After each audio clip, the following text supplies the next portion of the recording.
And here, one of the most important theoretical writings is Opera and Drama by Wagner. Here we see the first, the printed version of 1852.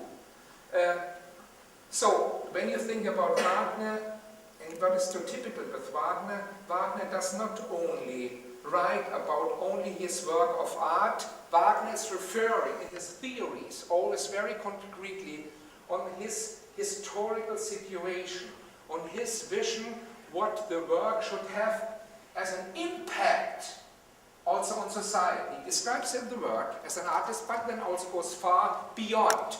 He has a very clear social message. This is, I think, extremely important and one of the most important really writings we see is Opera and Drama by Wagner, because then later on I will also refer to that again. So let's see please the next, to make clear in which at a certain place in Wagner later on also, but it took a very long time for Wagner to get through his ideas. You know, he had a very complicated long life and did not succeed at all. He was, for a long period in his life, a very rather unsuccessful at the very beginning, the time of Dresden, in the 30s, he was rather successful, but then he got involved in revolutionary movements, he had to escape from Germany, and he, in other words, he was quite unsuccessful. But now, in combination, we see that the Parsifal, the letter is written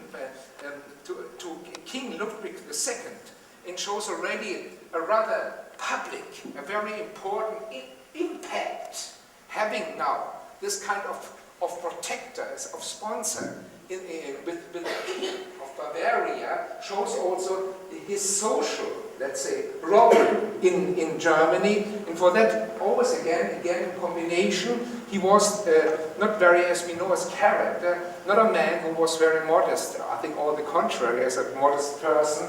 So he described Parsifal as his present to the world. You can even say this man was quite megalomaniac. So he had but when you think about him, then the next thing with Wagner is, now I will come later on in details. He did not only write all the details of the score, he did not only write his theoretical part in combination with the work in history, but he wanted also to have his center. Because so we see the next picture which explains it very well. So here you see the so-called Festspielhaus, his theater, his festival, which he himself also, it's one of the also drawings of 1873, which shows indeed, I'm talking about also the Wagner, who really was a very revolutionary man regarding music, opera and music theater. He abolished, to make that very clear, the aristocratic, let's say, structure within the hall. He had the idea in his way of the Greek theater, the amphitheater, not having any longer social bound boxes. And so, as you know, this is all a wooden construction. It has, I think, objectively seen, one of the finest, let's say, acoustics. What was also at that time unusual, we will see it later on more in detail, was the height of the stage with 28 meters. It blew up any kind of structure of the conventional, let's say, aristocratic opera house, Baroque theater. So he revolutionized not only the space as a social event, as an open, let's say, theater place, but also from the technical point of view. You should never forget about that we do not yet have all the new lighting, but Wagner had very clear visions on this. This you really you should know. Let's see please the next one.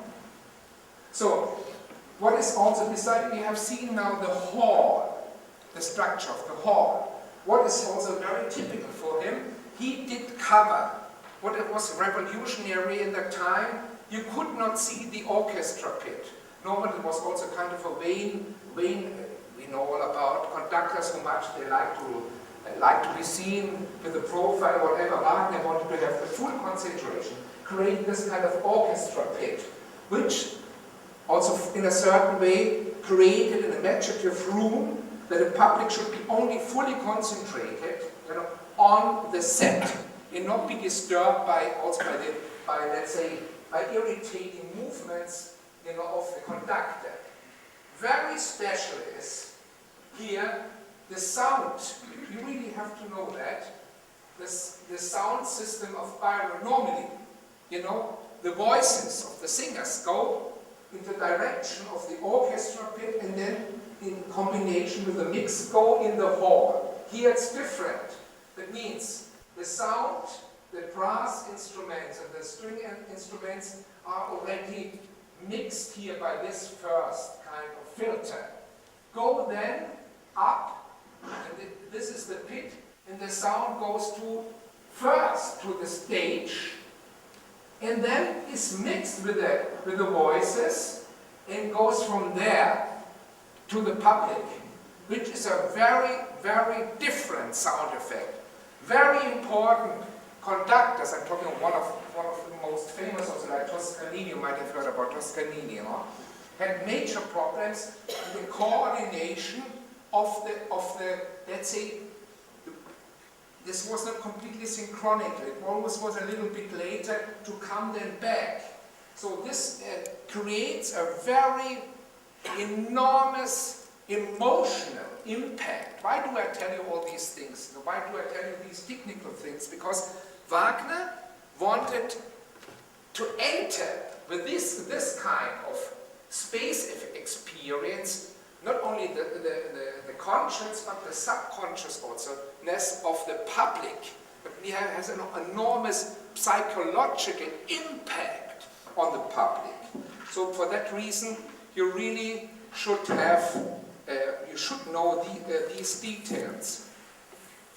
So regarding now Wagner in our topic of today, so this is, I think, all ideas which seem to be very conventional, might be even progressive on one side. In reference to our topic of tonight, and this is very important, is why, let's start and develop a little bit the ideas of our topic of tonight.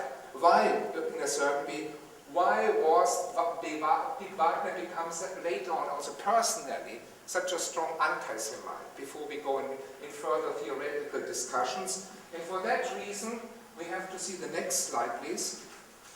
So here we see, and this is essential, a picture. There is no picture from his so-called, let's say, official father, which was Friedrich Wagner, because when Wagner, and this is essential also for Wagner to understand the dynamics of his anti-Semitism, we see only his adopted father. When Wagner was a baby of 9 months, his name giver, so to say, died. And we know that this Friedrich Wagner, we do not even have a picture of him, no? Was already 1 year before he died, talking about 1812, he was very sick. So it's today, of course, we could make the test. But regarding Richard Wagner, now about the question, the psychological and psychoanalytical part of the question, Wagner had always, he himself doubts, who could be his father? And why do I show you the two pictures? This is his adopted father. This is here, you see here, Ludwig Geyer, who adopted Richard Wagner when he still was a baby. And Richard Wagner was not called. Until he was 8 years, he was not Richard Wagner. He was not called Richard Wagner. He had the name Richard Geyer.